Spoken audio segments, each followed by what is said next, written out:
As with most Souls games, Silksong's context eluded me until a thorough reading, but there were two bosses I instantly knew were related thanks to their shared patterns.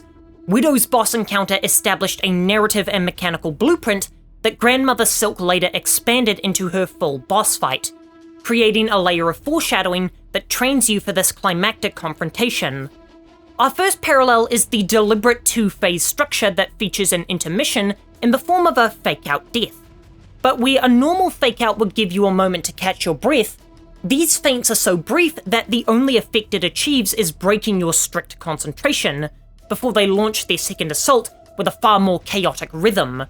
This is shown through how they begin tearing down the rocks from the ceiling in an attempt to squash you.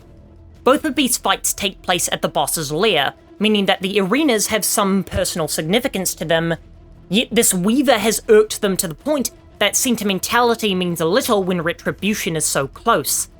However, this also communicates a teacher-student relationship between Widow and Silk.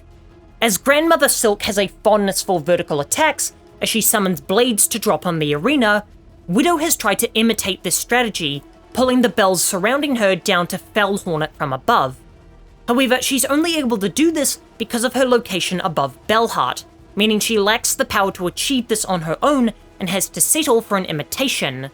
Meanwhile, Silk is able to bring forth the full destructive power of this directional assault by layering multiple vertical threats. And when both are pushed to their limit, they employ the same strategy of deceiving their opponent, before flying into a frenzy where they'll destroy everything as long as they can crush the defiant whelp before them.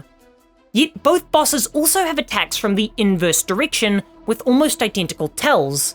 Both Widow and Silk are able to pull spikes from the ground, and this is telegraphed with the silk threads ascending from the floor, as opposed to the descent their aerial hazards employ.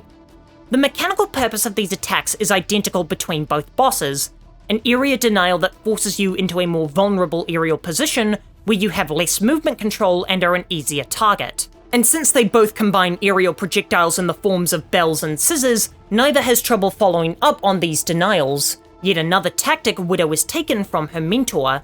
In fact, Widow's journal entry states that, quote, her own silk was bound useless by heavy pins lodged through her spines, which serves as foreshadowing that she's not using her own powers to fight you, rather she's channeling someone else's, meaning that she's literally using Grandmother Silk's threads to recreate scaled-down versions of her tactics.